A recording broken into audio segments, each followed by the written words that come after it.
Welcome back. You're still watching Network Africa on Channels Television. Now, as the war against the Boko Haram insurgency continues, militants from the sect are believed to have attacked Chadian army positions in Gambaro, a town in northeastern Nigeria, but thankfully they were beaten back. Chadian military sources confirmed the incident, noting that even though 8 Chadian soldiers were wounded in the confrontation, 3 of the 14 Boko Haram vehicles were destroyed and 1 was seized.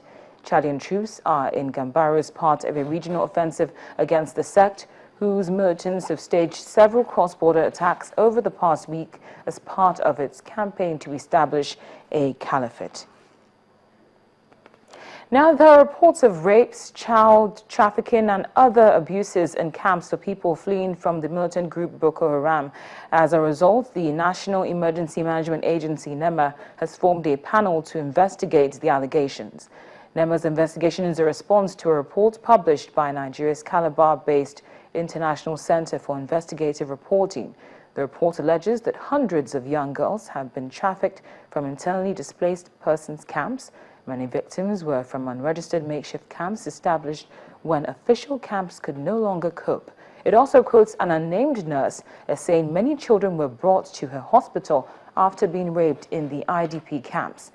In addition to that, the report also alleges the refugees are being sold as unpaid domestic workers, raped repeatedly, and in some cases burned and wounded with knives. We'll bring you updates on that as we get them. Now, speaking of internally displaced persons, an intensification of the violence courtesy of the Boko Haram group near Lake Chad, which straddles Nigeria, Chad, Cameroon and Niger, has sent tens of thousands of Nigerians fleeing across the border. The influx of refugees has put the already struggling refugees in a position where they are struggling to feed and protect their own people in a region which is still recovering from a drought. The influx of refugees has put further strain on some of the poorest nations in Africa, which are already struggling to feed and protect their own people in a region that is recovering from drought. The Sunni Muslim sect has killed thousands in a 5-year rebellion, which is seen as the biggest security threat to Africa's top oil producer. Niger's parliament has unanimously approved the deployment of troops to northern Nigeria as part of a regional offensive against Boko Haram, which has launched several cross-border attacks in recent days. Nigeria, Niger, Cameroon, Chad and Benin agreed at the weekend to send a joint force of 8,700 troops to battle the militant group. There's been fierce fighting, and the challenge is how to reach people that is camping there. We know already there are more than 10,000 refugees and displaced people waiting for the food assistance that was due this week. I think the situation becomes even more challenging as we have no possibility to reach Boso.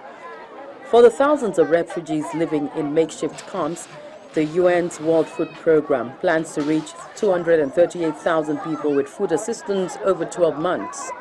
But insecurity makes it increasingly risky for humanitarian agencies to operate, especially in remote areas. In response to this unfolding humanitarian crisis, WFP is scaling up its operation.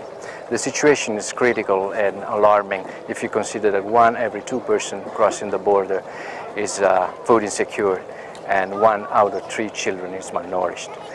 According to WFP, Niger has the highest number of refugees of the 3 countries. Niger has launched an emergency operation to help the refugees seeking shelter in Difa, a sparsely populated desert area. Now, in other news, the United Nations has withdrawn its backing for a planned offensive against rebels in Eastern Democratic Republic of Congo after the government refused to sack 2 generals. UN troops could not join the offensive because the generals were accused of human rights abuses. The planned offensive was aimed at disarming the FDLR rebels, who are seen as a threat to a regional stability. DR Congo's government has not yet commented on the United Nations decision. It has previously said that it chose its best soldiers to fight the FDLR and it will not take instructions from the United Nations. One of the men chosen to lead the operation, General Bruno Mandevu, is on a UN red list over 121 alleged human rights violations, including summary executions and rapes. However, the government says he is innocent until proven otherwise. Now, unfortunately, a cholera outbreak in parts of Mozambique, which has been hit by floods, has led to the demise of at least 19 people, thereby raising the death toll from one of the worst disasters to hit southern Africa in years. Another 158 people have died in Mozambique in flooding triggered by heavy rains at the start of the year, which also affected Malawi, Madagascar, and Zimbabwe. Mozambique's Deputy Health Minister said late on Tuesday that flood rivers had started to subside in the country's northern and central provinces, easing the plight of some 177,000 people affected by the rainstorms. In neighboring Malawi, 276 people have been killed or are missing as the region counts the human and economic costs of torrential rains. Rivers have burst their banks, flooding vast areas and destroying homes and bridges as well as crops.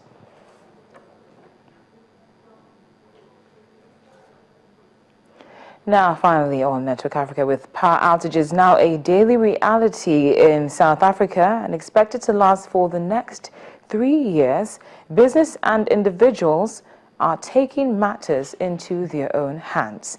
South Africa is experiencing its worst electricity crisis since 2008, with state power firm Eskom implementing rolling blackouts as its old creaking grid struggles to meet growing demand.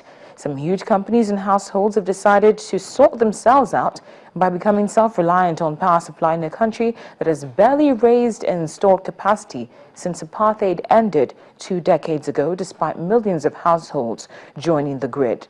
State-run utility Eskom has admitted to ignoring proper maintenance on its grid over the years, and the network cannot reliably supply the 42,000 megawatts required to keep the economy ticking. The central bank has already shaved off at least 3 basis points on its 2015 growth forecast to 2.2%. Well, we do hope things get better concerning the power situation in South Africa, but that's it on Network Africa. Many thanks for watching. I'm Cynthia.